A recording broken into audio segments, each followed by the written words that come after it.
Энд орногоос анх удаа ер нь намайг зорж ирсэн хүүхний гэх шүү. Хөдөлмөрийн Баатар уугуухаа гарч байна. Тосгоо явж байна гэсэн. Яг л тамирчин хүн нэг ийм л байдаг болов уу? Ийм л учраас бас нэг өдөө хэмжээний амжилттай явуулах гэсэн тийм гой чанар харагддаг. Өөрөө бол 1980 оны дотор хүрэл медалийн төлөө барилдаж магтарч яасан үүнийг маань шалмын одоо биелүүлж байгаа надад.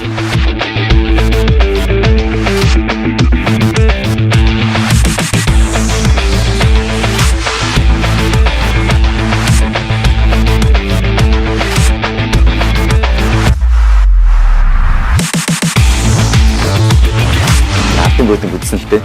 Монгол хэл эзэн. Тэгсэн чинь энэ яаж яснаа мэдээд байгаа юм бэ гэдэг нэг нөгөө тэгсэн л дээ. Одоо 4 секундэд нөхрийг бол цэвэр яаж одоо манай Монголын түүхэнд паралимпийн ханчуудаа бүхий түүхэнд анхныхаа одоо хүрэл медалийг хүртэж Ямарсан тэр үед ард түмний маш гоё том ялт байсан. Монгол улсын гоё том ялт байсан. Тэгээд өөр ирэхгүй огшоод 3 ангид заагаад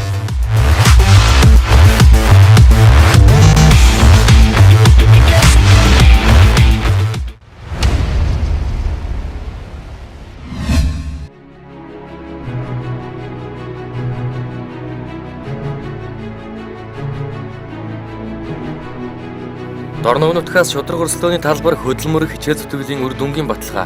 Спортын ариун дэвжээнд амжилт ялалтаараа гахагдж алдар нэрээ мандуулсан шилдэг тамирчид олноор төрөн гарсан байдаг. Оргилууд нэвтрүүлгийн удаагийн дугаарын зочноор хүн төрөлхтний эв нэгдэл, найрамдлын бэлэг тэмдэг болсон Паралимпийн наадамд Монгол улсаас жудо бүхэн төрлөөр анхны хүрэл медалийг хүртсэн Дорногов аймгийн Саншин сумын угуул энэ нутагт өсч өндийж өөдлөн дэвдсэн.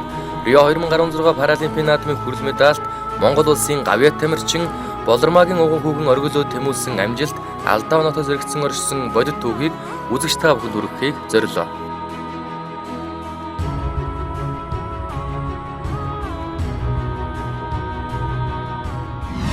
Төмөр зам бол надтай бол ялчгүй, надтай гэлдэггүй манай ээж аав бүгднтэй наж сашгүй холбоотой л доо.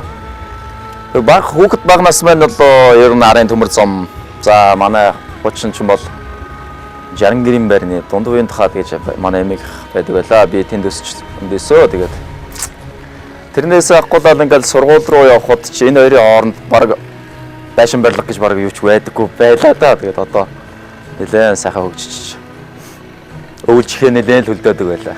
Эмигийн хөвгтөлтэй тэгээд манай ээж маань төмөр замын барилга орсоос ингээд томилтоор байнга явчихдаг байсан учраас тэгээд аргагүй ирэхэнд эмээ дээрэл эмээгийнхаа гар хөл зарагдаад эмээгийнхаа эмээмэн залууд байхдаа их хилэм хийдэг байсан. Тэгээд тэр бүгдийг хийж тусалж дэмнэж эмээгийн баруун гар байлаа да. энэ ер нь тэгээд би л юм хийсэн.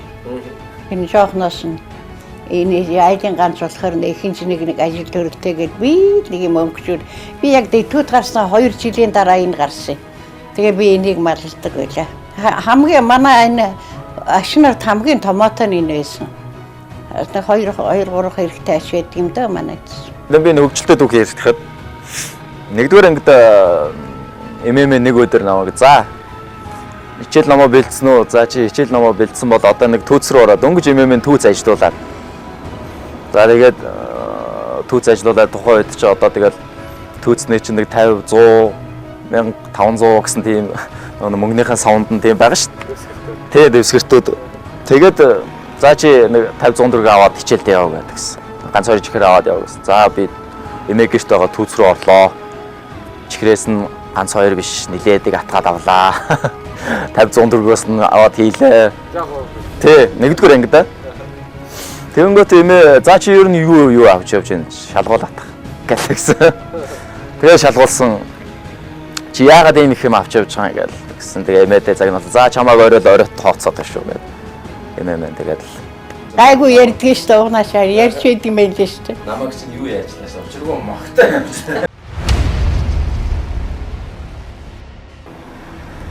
Хичээлд явсан. Тэгээ эмээгээс айгаад хүүхэд чинь за нэг цагт хичээл орж байгаа бол 4 төхүүлэл хичээл тарчин шүү дээ. Тэгээд хичээлээ тараад гэр рүү харж явах явцдаа тэгэл бодоол за эмээмэн яг яаг бол доо их бол доо яг яаж зэмлүүл зодолт юм бол доо гэсэн айдастай. Тэгээд найз нөхдөдтэйгээ ингээд хүүхэд байх үед ингээд сургуулаа тараад ингээд биентэй тоглоод явж явах хугацаа ингээд нэлээд өнгөрчжээ. Цаг нэлээд орой болсон, харахгүй мөрөө боллоо. За одоо нэг харих тийшээ хандахгүй болохгүй хаа бүр алуулах байгаа. Гэсэн бодолтой тэгээд гэр лугаа явж байж ирсэн. Тэгээд одоо энэ клубын нэг том ангийн ах л айлгсан юм шиг байгаа юм. Тэгээд ингэ цочоогоол гараад ирсэн эргэж хараад бүдэрч унаал учиргүй гэр лугаа гүйж эмэрээр очиж ийлээ. Тэгсэн айж утсан эмэмэн харин үнэрлээд угтсан л да миний. Би ширнэ хачин тийм гүзэсхэн хүн шүү. Хүүхдээ нялганаад эрхлүүлээд миний хүүхэд тоотоо өнсөн шүү дээ хүүхдээ.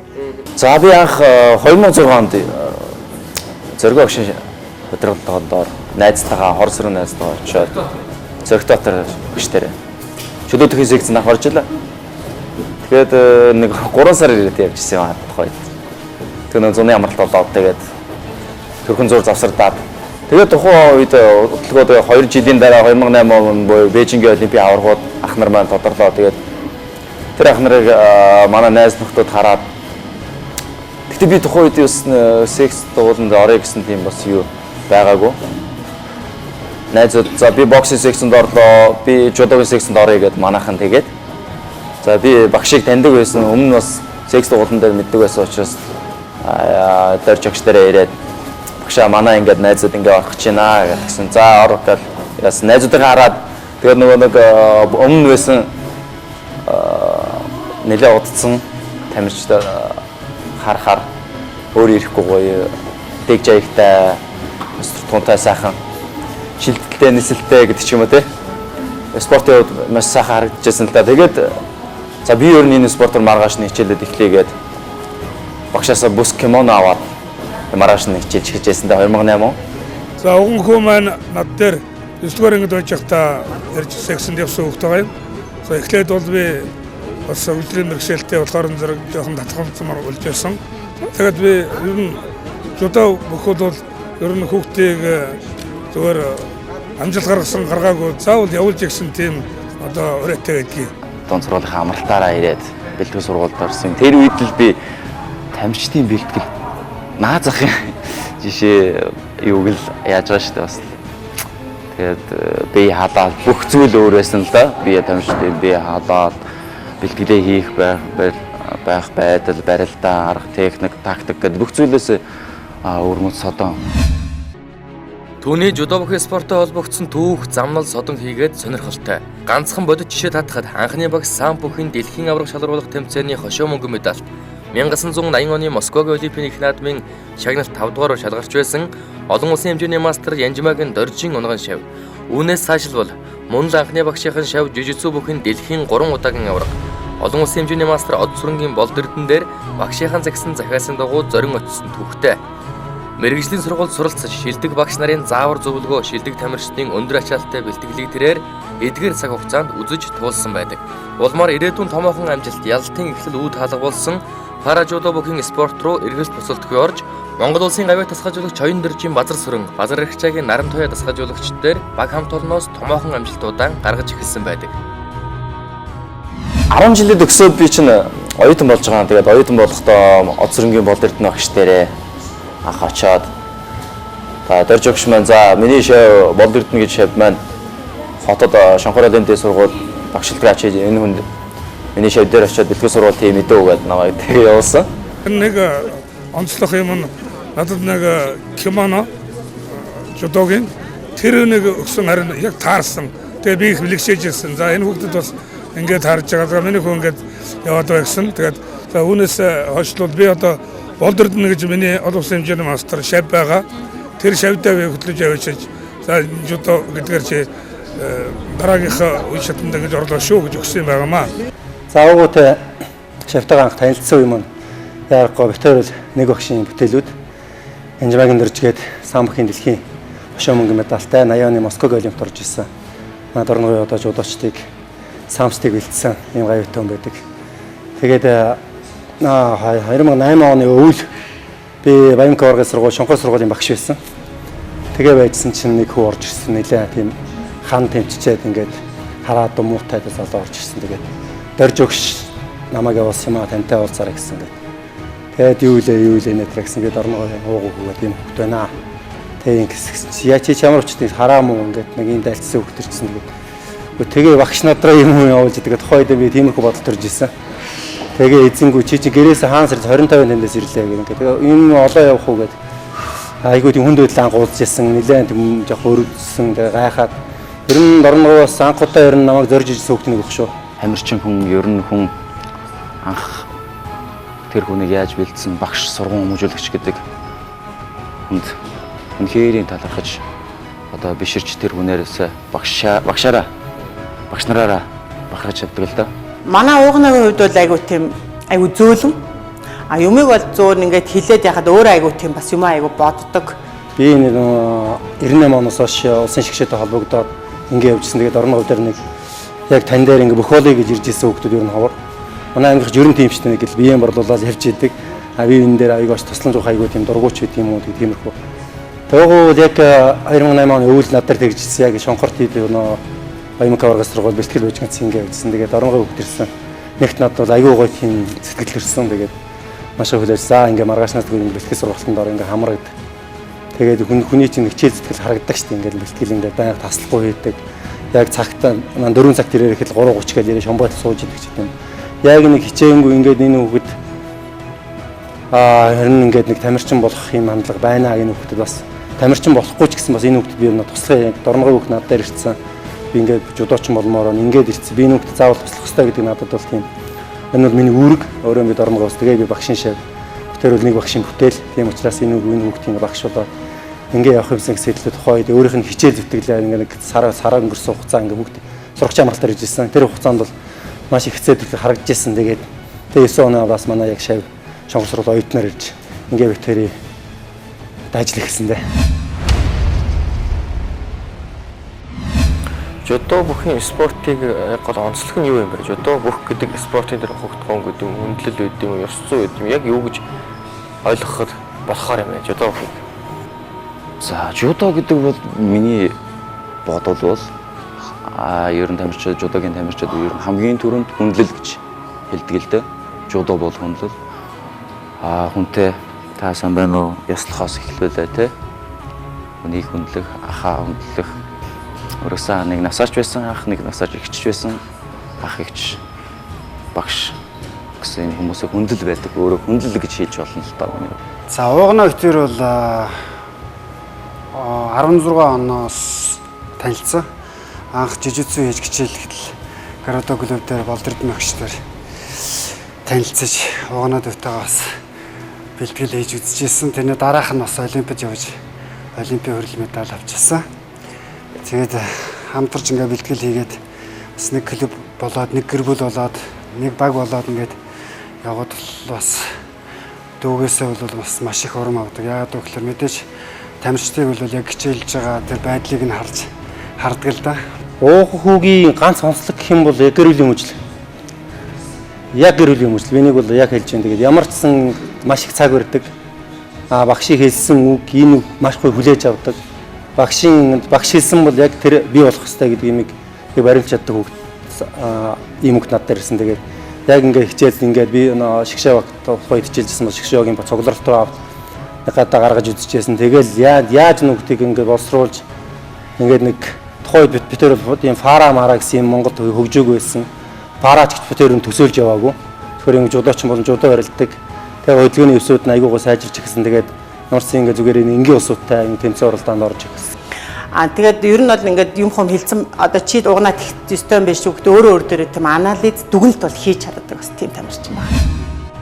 Сонирхон сонгон тууштай хичээлсэн жудо бүхэн төрөлд пара жудо хэмээх тусдаа төрөл орж ирсэн нь Монголын паралимпийн баг тамирчид цаашлаад ууган хүүгийн хувьд амжилтын үүд мөн боломж нэгдсэн гэж хэлж болно.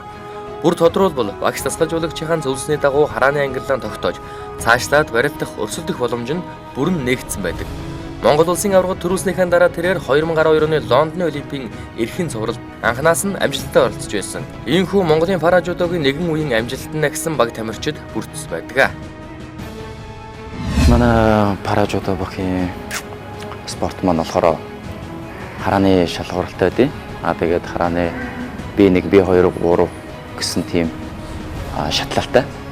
За миний хувьд болохоор B3 гэсэн тийм ангилалд барилддаг гэсэн үг л дээ. Тэгэхээр зарим үзэгчдээс мэдэхгүй байж магадгүй. Уг нь одоо ер нь нөгөө зарим энэ парагийн төрлүүд ч юм уу энэ ангиллууд маань өөрөө нэг бол одоо төрлөх юм уу төрмөлөх тийм ээ. Нэг бол амьдралын дундаас ч юм уу ингээд олдмол гэсэн хоёр янз байгаад байна л да. Энэ тал дээр бас нэг тайлбар хэлээ. За миний хувьд за ер нь төрөлхийн одоо яг стагм гэдэг онштой. Хааны онштой. Барилдааны ур чадвар нэлээд өсч эхэлсэн. Тэгээд нэг пара олимпиад хүмүүс пара олимпийн одоо хэмээ сонсоод хоёулаар нь уулзъя. Тэгээд Монголын параг ахлаа базарсаар одоо гавьяттай ингэж тухайд гавьят болоог байсан. Бид нар бол нэг сайн одоо нэг багийн улсаа тийм учраас базраагчтай очиж уулзсан. Тэгээд Миний нүд юм багшаа би одоо ингээд энэ хажуудлын шогор сургууль сурдаг юм би ер нь ингээд хичээлүүл болох уу гэсэн. За тэгээд би бол уянхуд бол одоо нүдний ангиллал байдаг. Манай дараагийн тэмцээн 2011 оны 4 сард одоо 4 жилд нэг удаа болдог дэлхийн тоглолт байсан. Тэрүүнд чи явах хэрэгтэй одоо яг чи өөрөө барилдъя гэж сонирхож байл гэж хэлээд өөрт нь бол тэр сандыг тавьсан. Манайр бол дараа нь биднийг Гуанчжоугийн Азийн наадмаас явж ирсэн дараагаар бол бид нартай бол одоо ингээд бүр байнгын холбоо тогтоогоод бэлтгэл сургалт бол хамрагдаж эхэлсэн. хараагийн шалгуулын наад өгдөж угуун болохоор бол авъя. Тэгээд хараа шалгуулаад одоо пара юм одоо хараа муу гэд ингээд тэнцэжсэн. Тэгээд тухайн үед яг ийм боломж битэрт гарч ирлээ гэдэг үднээс нэлээд бас бэлтгэл сургалт чам байруулж ингээд явсан. Тэгээд мэдээж тамирчин хүний бол баг хамт олон гэдэг бол хамгийн том төшөө тулгуур байдаг. Тэр баг хамт олон маань сайхан нөхөрлөл хүсний үндсэн дээрэлийн амжилт бий болсон л та. Бас хамгийн анхны хувьд дэвшилтэй тал нэг бол одоо нүдний ангиллаа тогтоосон. Би 3 гэдэг ангиллаар одоо манайр бол одоо цааш тэмцээн уралдаанд орох бол ирэх авчихсан. За тэгээд тэр цаг үеэс хойш одоо 2012 оны олимп байсан Лондонгийн олимп. За манайд бол одоо 60 кг-ийн хэмжээнд бол 2 тамирчин бас оноо нь бол тухайн үед бол хүний нэр зааж ирж байгаагүй оноо. Тамирчны хувьд бол ингээд дасралтгүй нэг тэмцээнд орж ирсэн болохоор манай 60 кг-д бол одоо ууган хүү болон Ганбаатар хоёроо хэн нэг нь явах боломж бол байсан. Хамгийн анх би 2011 онд Туркийн Анталия хотоос дэлхийн наадамд оролцож байсан. Тухайн наадам нь болохоор 4 жил нэг удаа болдог наадам болж ирсэн. Тэр үед базарсан багш маань за энэ тэмцээн уралдаанд ороод чи ангиллаа нүднийхээ ангиллыг тогтоож болно. Аль эсвэл чи ойрхон тэмцээн уралдаанд ороод нүднийхээ ангиллыг тогтоож болно гэдэг чийсэн. Тухайн үед бол тэгээд манай паражудо хүмүүс бол ойрын тэмцээн одоо Азийн бүс гэдэг юм уу тийм тэмцээн уралдаанд арай нэг зардал багтаа газар нас нэг ангиллаа очиж тогтоолгоод тэмцээн уралдаанд орохтой байхгүй. Тэгвэл тамирчинд бас баг зардал гарна гэсэн. Тэгэхэд би зориглоод ээжүүдээр маань зориглоод ээж минь тухайн үед банкнаас 5 сая төгрөгийн зээл аваад анх удаага Турк улсын Анталия хотыг зорж дэлхийн наадамд оролцоод тухайн наадамд амжилттай оролцож шагналт 7 дугаар хайранд орж тэгж Лондонгийн олимпийн ирэхийг 60 кг-ийн бас нэг ахтайгаа цуг ирэхээ аваад явжсэн. Тэрний нэг их сүйд болдгоо байсан өнгөрөх биш. Нэг тим юм авлаа, ийм юм авлаа гэдэг энд олон удаа тэмцээнд явсан болохоор бас баярлдаг юм да. Янз янзын медаль алт мөнгө авлаа гэдэг тэгээ баяр хүргэхээс нэг цаашгүй те. Олон сайхан багш нарынхаа хариундлаар сайхан бэлтгэл сургалтаа хийгээд явж байгаадаа маш их баяртай. За ямар ч олимпи байх боломж байгаа маань гэдэг одоо хин сэтгэлгээ би бас баг уурын цэцгэлэн тим болсон. За пара олимпи хороо тэр пара жудогийн холбоо ч гэсэн ерөөд уугуудаар анхаарлаа хандуулж ихсэн Мөмкотгээ залуу байдаг. Энэ хоёр дээр нэлээд тэр холбоо анхаарлаа хандуулж ингэж ихсэн ямар ч сан. Бид бүгдийн бас эхлүүлсэн ажил бол ингээд бүтэмжтэй одоо урагштай байгааг бол харуулж чадсандаа бас их баяртай байдаг. Бол мэдээж яг л тамирчин хүн нэг ийм л байдаг болов ийм л учраас бас нэг өдөө хэмжээний амжилттай явуулах гэсэн тийм гоё чанар харагддаг. Улсын хэмжээний хамгийн том тэмцээн болох Монгол улсын авраг шалгаруулах тэмцээнд анхлан төрүүлэн гарч ирсэн тэрээр 2011 оны паражудо бүхийн Монгол улсын аврагын алтан медаль, 2011 оны паражудо бүхийн дэлхийн аврагын шагналт 7 дугаар байр, 2012 оны Монголын бүх ард түмний спартакиадын алтан медаль, 2012 оны Германы олон улсын нээлттэй тэмцээний алтан медаль, 2013 оны Германы олон улсын нээлттэй тэмцээний мөнгөн медаль, 2013 оны Монгол улсын аврагын алтан медаль, 2014 оны шар төвийн олимп, Инчоны Азийн наадмын мөнгөн медаль, багийн төрөлх хүрэл медаль, 2014 оны паражудо бүхэн дэлхийн авраг шалгуулах тэмцээний шагналт 5 дугаар байр, 2014 оны Бразилийн Гран При тэмцээний алтан медаль, 2015 оны Паралимпийн анх дахь цомын тэмцээний алтан медаль, 2016 оны Бразилийн Гран При тэмцээний алтан медаль, 2016 оны Рио 2016 Паралимпийн зуны 15 дугаар наадмын хүрд медаль хүртсэн багтам амжилтуудыг гаргаж эхэлсэн төвхтэй. Мэдээж тамирчин хүний хувьд бол хамгийн том дайсан бэрхлэх хэмтэл байдаг. 12 оны Олимпийн цикл форум тун сайн байж байгаад бас нэг өвчтөөс гэдэг юм уу бэртлээс болоод орж чадаагүй тохиолдол байдаг л та. 16 оноос өмнөх хамгийн том тэмцээн тэр байлаа л та. Тийм бид нар 2011 он, 10 он, 11, 12 онуудад тухайн олимпийн циклүүдэд гадны тэмцээн оролдоонууд манай баг хамт олон маань сайхан амжилт үзүүлээд жигдхэн олимпийнхаа эрхийг аваад оролцсон явж байсан.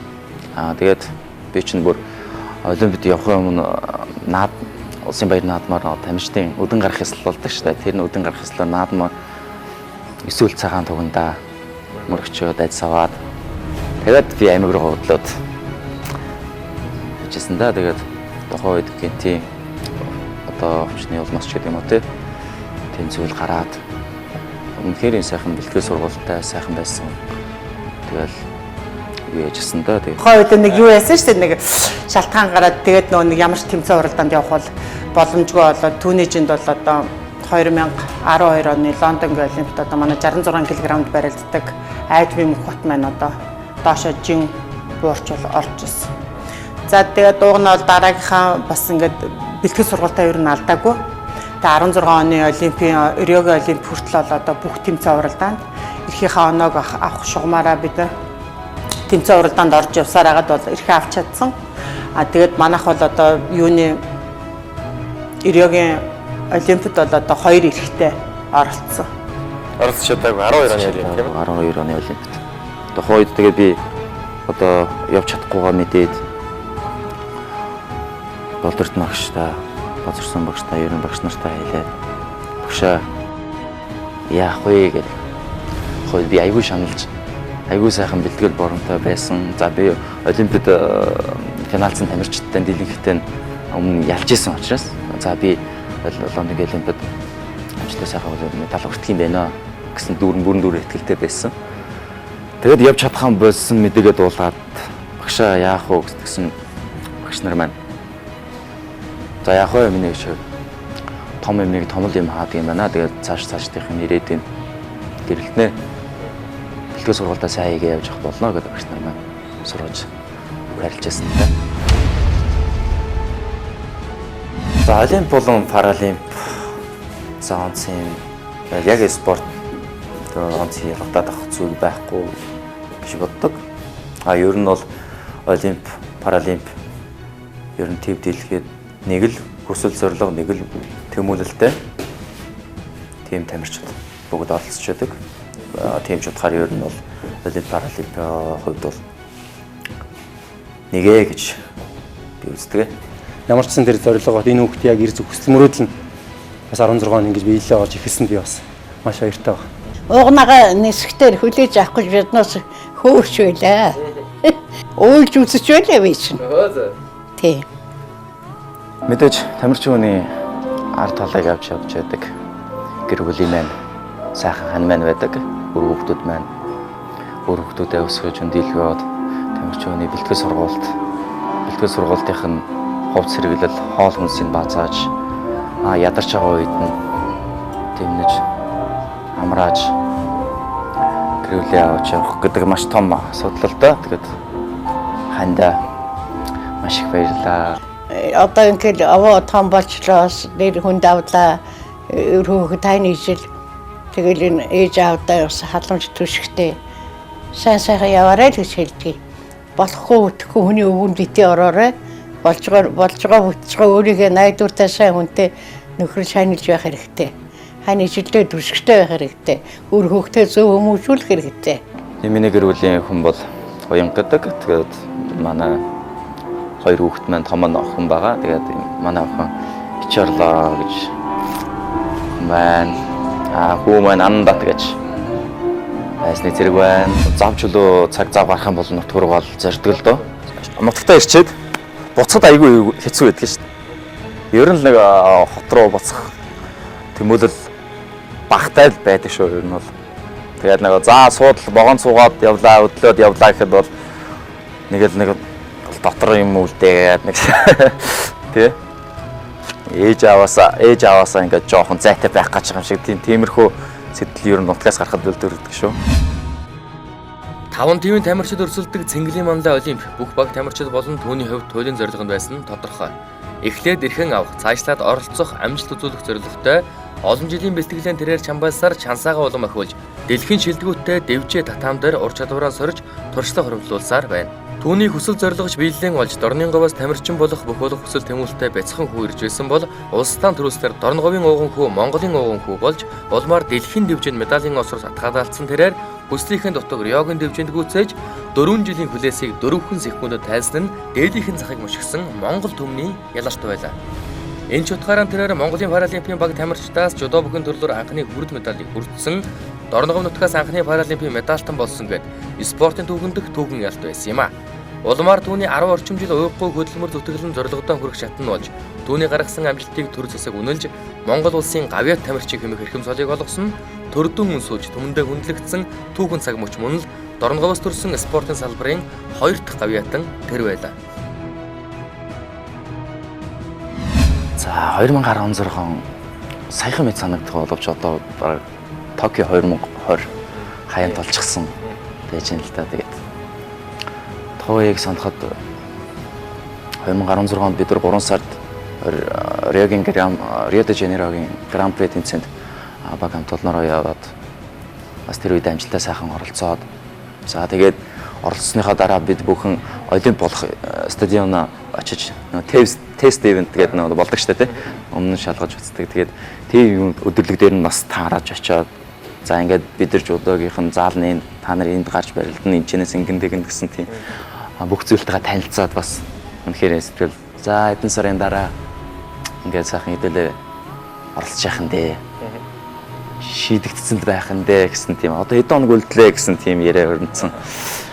Тийм сайхан цаг үе сайхан байна. Яг уг олимп барилж хад Солонгостой бас том наадам дээр ингээд явжсэн. Тэгээд яг тэр мэдээ бол маш гоё мэдээ байт юм лээ. 2016 оны Риогийн паралимпийн наадам дээр хүрэл медалийн төлөө тэр азрын тамирчинтай барилдаж одоо 4 секундэд нөхрийг бол цэвэр ялж одоо манай Монголын түүхэнд буй паралимпийн жудо бүхийн түүхэнд анхныхаа одоо хүрэл медалийг хүртэж. За Азербайджаны Ибрахимов гэдэг тамирчинтай бол би өмнө Лондонгийн олимпиад тэр тамирчин минь төрүүлж исэн. Лондонгийн олимпиад болохоор би за тэр төрүүлээд тэрнээс бусад тамирчдын болохоор би өмнө танилцаанууд дээр ялж исэн. Тэгээд Ибрахимов бит хоёр 14 оны дэлхийн аврах шалгах тэмцээн дээр таарчсан. За хэсгийн аврагын төлөө таарч исэн бит хоёр. Тэгээд хэсгийн аврах дээр тэр мэн ямар мэхэн дээр таарав вэ? Хөл мэх таарвтай. Яг хөл мэх хийх юм бол хойшоогоо хөл мэхэн дээр жоохон таарав.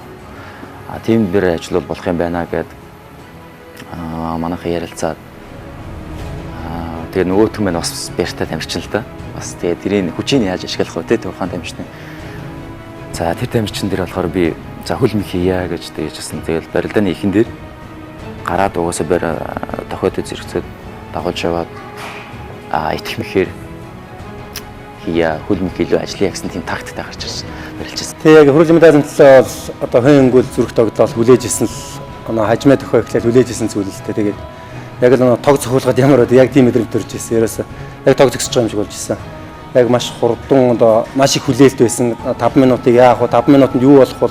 Ингээд тэр барилдааны хугацаа гэдэг бол маш том хүлээлт байсан. Тэгээд тэр 4 секундэд тэгээд тийм том хүлээлт 4 секундэд бий болчихоор бас тийм очирдсан тийм зүйл бий болд юм лээ. Тэгээд за ерөнхийдөө бол олимпийн циклд бол ерөнхийдөө орох тамирчид маань тодорхой байсан. Бид нар бол бүх тамирчдынхаа бичлэгийг үздэг. Жингийнхэн буюу насан дээр одоо тий бүх юунуудаар нь ер нь л ингээд дасгалжуулагчны хувьд бол ингээд бүх талаасаа бид нар өөрсдийнхөө боломжоор бол тохирсон бол судалгааг хийжсэн. За манай хоёр бол яг тэр барилдахынхаа өмнө одоо яг тэр хүрэл медалийн төлөөх барилдаан дээр бол одоо ямар ч байсан нөхөр өмнө одоо бас хожигдсон байсан. Тэгэхэд бол юу яа одоо хинтээ бол одоо хавсарах мэхийг л бид нар хийх ёстой, хөл мэхэл ажиллуулах ёстой юм байна гэдгийг бол ер нь тэр тал дээр бол арай төлхөө ажилласан. Тэгээд тайрч бол ингээд хоёр талаас ингээд хоёр дасгалжуулагч нь бариулж өгөөл тэгэл нөгөө шүүгч нь дохоог л эхэлж байгаа шүү дээ тий. Тэгэхээр бол тэр чинь нэг талаас одоо хараа ингээд тодорхой хэмжээний ангилалтай учраас мэдрэмж ус их өндөр шаардна шүү дээ. Тэрийг мэдэрч барилсан, тэр мэхийг мэдэрч ээж дарна гэдэг бол тий манай Паражудогийн дөрөв нь бол тийм хөдөлж гаргадаг. Тийм учраас тэгээд хардагч бай, сул хараатайч бай, ямар тамирчин бүгдийн нэр нь бол хөдөлж шүүгч намын гаргаж барилдаа нэг дэнслэл үүрэгтэй л да тийм дүрмтэй. Нутгийн зоон олон таймын сашгүй холбоотой түүх хэвлээд л та. Тэгээд тухайн үеийн 16 оны 6 сард би анх яриа өгж байхдаа тэгээд нутгийн зоон олон минь та бүхэн минь нутгийн хүүгээ дэмжиж тгшээрээ. Нутгийн хам баян зүрх харгандаа сүсгэлэн залбираарай та нар минь гэдэг. Үдэд явжсэн да. Тэгээд нутгаасаа гараад тэгээд ард олон байна, нутгийн зоон олон байна намайг ингэж хайрлаж ивэж байгаа да. Би хичээхгүй болохгүй гэдэг бид төхөн тэгэж тэмцэрлэлд орж исэн да. Тамирчны яг тэр ялалтын акшн буюу тухайн үеийн эмоц гэдэг бол маш өөр янз бүр илэрдэг л дээ. Уган хувьд Азербайджаны тамирчныг ялчаад яг гараа нэг өргөдөг ингээд далбархан заадаг нэг хэсэг байдаг. Одоо бичлэгчс байгаа л 7 хүн үзчихсэн. Тэрийг нэг асар яагаад тэр тухай үед тэгж заасан юм бэ? Тухайд тэгээд ялчвал угаасаа энэ өмсгөлийг яах гэж өмсөж гарсан бэлээ гэдэг тийм л сэтгэл төрсөн. Өөр юм хэлбэл. Тий. Өөрийн ирэхгүй. Ямарсан тэр бол ард түмний маш гоё том ялалт байсан. Монгол улсын гоё том ялалт байсан. Тэгээд одоо шавьдаа бас Монгол улсын ялалт авчирсанд бас шавь ялалт гэсэн илүү Монгол улсын ялалтыг авчирсанд бас маш их баяртай байна. Тэгээ зарим би тэр нэвтрүүлэг үзсэн л ардын бодинг үзсэн л дээ. Монгол хэл үзье. Тэгсэн чинь энэ яаж яснаа мэдээд байгаа юм бэ гэдэг нэг нөгөө тэгсэн л дээ. Ялч тамирчин хүн бас мэдээж нэг тэр хүнээс ингэж унгавал ийм үнэлгээ авнаа гэсэн тий бас нэг юу байгаа. Мэдрэмж байгаа.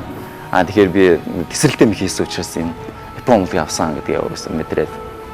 Үзэгчд мэдэхгүй байгаа юм тийм. Тий, үзэгчд сайн мэдэхгүй байгаа гэдэг. Спорт зарим хүмүүс тэр сайн мэдэхгүй юм чи. Тий, ялч бол өөрөө ирэхгүй тэгэл босоод явчихсан шээ. Тэгэл босоод орилол зэрэгтэл рүү пирх гэл юу яаж байгаа юм л та. Зэрэгтэл чадаад явчих. Тий, зэрэгтлээд ингээл тэр нэг заал маань өчрөө олон хүний судалт болгоор юу яаж байгаа юм. Мэрх гэл дөргиж байгаа юм шиг л. Тэгэл өөрөө ирэхгүй огшоод хуруугаа ингээд заагаад тэрэн талбаараа заагаад лсаа. За би баярлсан. Өөрөө бол би 1980 оны Олимпиад орж хөрөл медалийн төлөө барилдаж малтарч байсан. Үүнийг маань шав маань одоо биелүүлж өглөө да надад. Нутгийн зоон маань 16 онд бол маш сайхан хүлээж авч ирсэн тэр үе амьдралын маань тодхон мөчүүдийн нэг л дээ. Тамирчин ийм амжилт ийм бас баяр баясгалыг ард түмэндээ түгээж болт юм байна.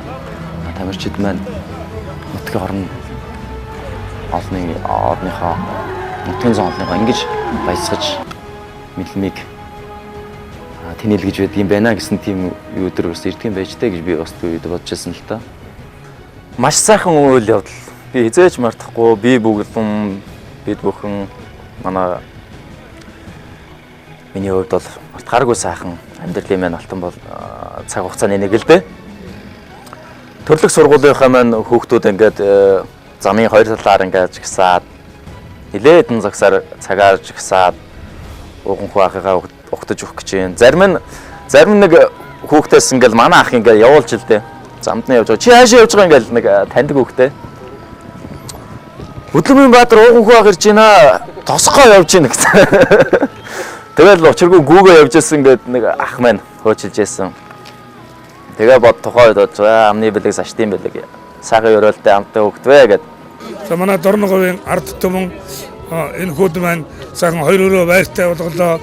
За бас өөртөө одоо тусдын болох мөнгө өнтер цуглуулж одоо 30 сая төгрөг гэдэг чинь одоо нийгэмд бол сайхан дэмжлэг ингээд өөрийгөө одоо гэр бүлээ сайхан аваад ингээд дараачийн одоо уралдаан тэмцээнд бол амжилттай оролцоод тийм удирдлагууд маань бид бүхний энэ амжилтыг маш сайхан өндөр сайхан хүлээж авсанд бид туйл их баяртай байдаг юм аа. Итгэлийн гал хамгийн сүүл богтдог гэж үг байдаг. Нийгэм төдийлөн их хэмжээний байр суурийг эзлэн багтдаггүй байсан олон залуус тэрээр түүний ялалт сэтгэлд нь галасааж зүрхэнд нь очь бадраасан түүхэн ялт байсан юм а. Паралимпиас медаль хүртэлх түүний спортын замнал амьдралын хэмнэл дардан байгаагүй гэдэг. Бэртэл, гэмтэл, дэмжлэг тусалцаа, өндөр ачаалттай бэлтгэлийг тэрээр өмнө нь тавьсан том зорилго дотроо нь тайс чин хүслийнхээ хүчээр даван гарч хөдөлмөр хүнийг үнэлдэхийн бодит жишээ болж чадсан бахархал. та бидний итгэлийг алдаагүй, тамирчны ялалт хямдхан олдоогүй. Олимпиас медаль аваад гэсэн одоо энэ пара жудогийн хөгжлийг харж байна. Маш олон хүмүүс хичээлж улсын ороо маш олон хүн орж ийн ч гэдэг юм. Ерөнхийдөө энэ улсуудын нийгэмд эзлэх байр суурь ийм юмнууд нь одоо маш гэрэлтэй болж ирсэн. Маш олон хүнд үүд алга нээж өгсөн ч гэдэг юм. Энгийн улсууд хүртэл одоо маш том үлгэрч авахар ийм зүйлүүд байсан. Тэгээд 16 оны хүрэл медалийн өнгө хөрөх боломжтой цаашлаад алтах боломж бол байсан уу бас байсан. Японы тамирчинтай бол одоо өөрөө ч битүүмэр буюу өмнө барилдаж байгаагүй тамирчтай таарсан бас жоохон барилдаагаа бүрэн гаргахад нөлөөс байж болох юм болов. Тий. Яг нь Японы тамирчинтай бол тухай барилдаж байгаад барилдааны явц дунд бол би энэ хүнтэй ингэж барилдах юм бол болох юм байна гэсэн арга барилаа сүлдө олж эхэлсэн л дээ. Уг нь давгаалж явсан шүү дээ. Барилдааны явцад бол тий базар юко тэгээ хоёр торгуултай тэгээ яажсэн. Тэгээд барилдаан дуусах 60 секунд дутуу байсан. 60 секунд би яг алтаа гаргасан гэхээр би миний зөв мөр маш хүнд бэртэлтэй байсан. Тэгээд мөрний бэртлээс болоод би цагаас өмнө илүү том үнэлгээ авчи. Тэгэхээр дуусгах барилдаанаа дуусгая гэхгүй дараагийн барилдаанд би ятарч гарах юм байна гэсэн тийм дотроо бодсон л доо. Тийм үүдсэн дээрээс бас тэрч техникийг өмнө юу яаж яагаад бэлтгэл дээр бас хийж болж исэн. Тэгсэн гэдгийг боловч тэгээд яг тэр үе дээр хишигдэл нь бас нөгөө маань дагаж илүү давж хишгээд миний үлээ. Тэгээд тактик маань жоохон өөрчлөгдөв. Цэвэр утсан. Тухайд яг ингээд барилдаан дуусаа. За тэмцээн уралдаан тэр өдөр маань дууслаа. Тэгээд би өөрөө орондоо амарч байх хугацаада медалаа барьчаад хэрвээ би энэ медалийг авч чадаагүй энэ амжилт олж аваагүй байсан бол би дараа нь яах байсан бэ? 20 он хизээ бэ? Ер нь бол 12 онд бас мөн ялгаагүй нэг явж чадаагүй байсан шүү дээ, тий? Тэгээд 16 он чинь хаа байсан юм бэ гэж би дотор айгүй боддог байсан л та. Болон 4 жилийн цикл гэдэг тэр шасрыг бэлтгэл сургалт хөдөлмөр шаардаад байдаг учраас тэгээд 4 жил чинь маш хол шүү дээ гэж дотроо бодож л байсан л та. Ялтынхаа дараа бас тийм бас бодол орж ирсэн л дээ. яг тухайд Олимпиас медаль хүртэж байхад энэ зам бол маш дардан байгаагүй. Маш их хүнд зам туулсан, маш их хүнд бэлтгэл, хүнд цагүй. Тэгээ нутгорны дэмжлэг энэ төр бол маш бас хүнд байсан үе шүү дээ. Ер нь ийм маш хүнд олон тийм цаг хугацаа, урт цаг хугацааг бол одоо угуу өөрөө л сайн мэдэх бах. Бид гадарлана. Бас нэг паралимпийн тамирчтай ч юм уу юу яажсэн та би анх харааны англи одоо манайхаар одоо групп гэж ярина, халамж гэж ярддаг шүү дээ. Тийм учраас би нэг шгшөөгийн харьяалтай байсан. Тэгээ би болохоор өмнө тэгээд тэмцээн уралдааныхаа бэлтгэл сургалтын уураг витаминжуулалт тодорхой юмныг бас нэг сайн юу анхандаа хангагдаж байгаагүй. Тэгээд тиймэрхүү бэлтгэл сургалтын одоо энэ хувц хэрэглэж байдаг юм уу те? Хувц хэрэглэлийг бас авах хугацаас гүлээ. Бэрхшээлүүд байдаг байсан. Тэгээд халамж группэд ороход жоохон нэг яа дэмжиж өгчихгүй яа тийм бол доо л гэж би дотор бодтол байсан л та. Тийм тухай үед. Нийгэм бол гадрыг бол гадарлахгүй. Ямар хүнд хугацаа дууссан, болохоор үжсэн ингээл тэрний өмнө 12 онд бас маш их тэр найдвар хүлээж ирсэн. Тэгээ Олимпийн эрхээ авч байжгаад бас нэг өвчний улмаас ингээд явж чадаагүй гэж яд юм уу. Тэгээд ерөнхийдөө энэ хүнд нийгэмд тэгээрээс хоол энэ хотод ирсэн. Тэгээ энэ нийгэмд нийгэмшээд одоо гэр бүлээ авч яваа бэлтгэл сургалт хийгээд ингээ явна гэдэг бол эрүүл хэний чигэд бас хүнд ажил тийм учраас маш их хүн цаг хугацаа байсан дээр нутг оронд очиод ингээд нутг орон зүгээр нэг барихад бол юм зүгээр нутг орон ингээд явуулахад групп тогтоогоод гэхэд бараг л манай нутг орон группийн хүртэл тогтоож байгаагүй одоо нутг оронд бас зарим үед айгүй гомдох нь байдаг л та. Нутг орон гэхээс илүү эдхэн хүний л асуудал байдаг, дарга нарын асуудал байдаг. Тухайд иймэрхүү хүнд асуудал маш их байжсэн. Тэгээд 16 оны ардаар энэ үл ингээд нэг хоногонд бас ингээд юм алга болсон.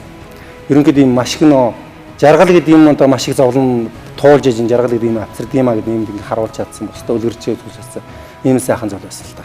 Миний хувьчсан ер нь бол ингээд дараагийн маань дүүнер маань болон бусад спортын төрлийнхэн маань олимп төвдөлгээд сайхан яралтраад болгоод их нутгийнхаа яг тасгараа гэсэн тийм бодолтой байгаа. За мэдээж тамирчин хүний маш том дайсан гэдэг ч юм уу одоо маш том хүндрэлтэй асуудал бол мэдээж бэртэл хэмтэл байдаг. Тэгээд бэртэл хэмтэл 2016 оны Олимпиад бас мөн бэртэлтэй байсан. Мөрнийхөө бэртэлтэй зүүн мөрөндөө бэртэлтэй байсан. Тэгээд тэр бэртэл маань хүндэрсээр бүр хүнд болоод саяхан Солонгос улсад нэлээд үнэтэй хаалган очиод ирсэн л дээ. Тэгээд бэлтгэл сургуультаа ормоор яармаар санагдчихэд боловч одоо тэгээд эмч маань болохоор за чи эдгээр сар 7 сар ингэж бэлтгэл 5 6 сар ингэж бэлтгэл жоо хориглоноо.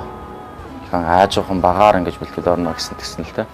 Тэгээд миний хувьд болохоор 20 оны олимпиад цикл маань төгсөх шатанда төхөж байна. Тэгээд одоо тэмцээн уралдаанд цөөхөн уулзсан учраас миний бэртэл муу учраас оролцож байгаа тэмцээн уралдаанд бас харахаа амжилт гаргаж чадахгүй байгаа гэдэг тийм айгу хүнд байдаг тийм л асуудал хүнд юм да. Тэгээд бэртэл их дайсан байна гэдгийг бэртэл авч иж мэдэрч байна л да. Одоо 16 оноос саяхан яриад сайхан нутгаарнараа баясаа улс түмнэрээ баясаад байдсан сайхан байна. Тэгээ одоо ахаад дараагийн баяр баясал одоо ойрхон байна. 20 он одоо хаяанд ирчлээ. Тэгээд Орос бэлтгэл сургуульд бас бэлтгэлийн тойрсонгууд ямарсан бэлтгэл гэрчлэгийн юмнуудаа сайхан амжилтад ингээд юмнууд нутгийн төмний буюу одоо сайхан спортыг дэмждэг угуугийн дэмжих хүрээлэн юм буюунаар бас шавман бас сайхан явж байгаа. Тэгээд ямар ч цаа одоо олимпийн эрхний том тэмцээнд хүлээж байгаа. Энэ тэмцээнд эхний эзэнд эрхээ авах шаардлагатай байна. Одоо мэдээж ранк маань одоо оноо маань жоохон тарахгүй яваад байдаг. Тэгээд үлдэж байгаа тэмцээн оролдоонуудаа амжилттай сайн оролцож одоо нэгэсэндээ финалтгал хэрэгтэй гэсэн тийм үүрэг аваад байж байна да. Манай паргийн тамирчид болохоор одоо ерөнхийдөө тийм асар их сэтгэлийн хүчтэй. Тэгээд одоо тэр мэдрэмж бол дээдзэгтэй бас те хөгжсөн байдаг. Тэр сэтгэлийн хүч болон биеийн хүч өгөөд бүгдөө ингэж адилхан тэнцүү хуваарлж тэр юун дээр бол өөрсдөө айгу зоригжуулж бас ингэж ялтан төрөхт нь бол тэр нас айгу нөлөөлдөг юм шиг бас надад болоод ингэ бас айгу бодогддог ер нь бол. За үлдэж буй тэмцээн маань цөөхөн тэмцээн үлдсэн учраас угаасаа бэртгэлийн төлөөс зөв сайхан эдгэж бэлтгэлдээ орж Олимпиад 2020 оныхоо Олимпиад оролцохын тулд одоо үлдэж байгаа тэмцээнүүдэд амжилттай оролцох хэрэгтэй байна. Тэгээд миний хувьд бол тэгээд бэртгэлийн төлөөс сайн эдгээчээд тэгээд Токио 2020 оны Олимпиад 16 онд гаргасан амжилтаа ахиулахын төлөө бусад тэмцээн оролдоонуудаа хичээж зүтгэнэ. Ямар ч сан 20 онд эрхээ аваад очиход бол ямар ч сан бусдын итгэлийг алдахгүй хэмжээнд барилдах хэмжээний тамирчин гэдэг юм 16 онд баталсан учраас тэр тал дээр бас нэг юм ярьж ачаа өөрүүлмээргүй ямар ч сан сайн барилдах ухаал гэж бодож байна. Клубын ахын хувьд бол бас бахархаж явдаг дүүдээ тэгээ бас цаашдаа спортын амжилт өндрөөс өндөр амжилтыг хүсье. Одоо 2020 оны Олимп маань Токиод болно. Мөн жудогийн эх оронд болно. Энд одоо өөрийгөө одоо хурцлж маш сайхан амжилт гаргах болов гэж байгаад одоо найдаж байна. Дэлхийн нийтээрээ хүлээж байгаа 2020 оны Токиогийн Олимп хаяанд ирээд байна. Бэртгэлийн холуур байж эрхийн тэмцээнүүдэд амжилттай оролцох, цаашлаад медаль хүртэх өнгийг нь хувирахыг ерөөй. Амжилтын бүх ялалтын цороо дахин наран улсад үргэлжилж Монгол төрийн дуулал эгшгэлж, Монгол төрийн далба Токиогийн тэнгэрт мандах болтугай. Ард түмнийхэн итгэлийг дааж авраг болох болтугай. Аврагыг ард түмэн өөрөө төрүүлдэг.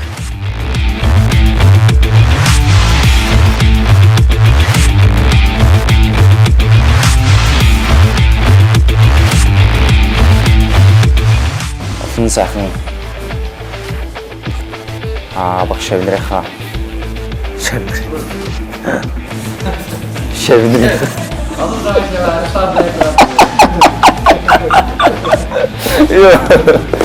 тамирчны хамгийн сайн төшүүд болгоор байж чаддаг хүн бол мэдээж гэр юм. За яваа.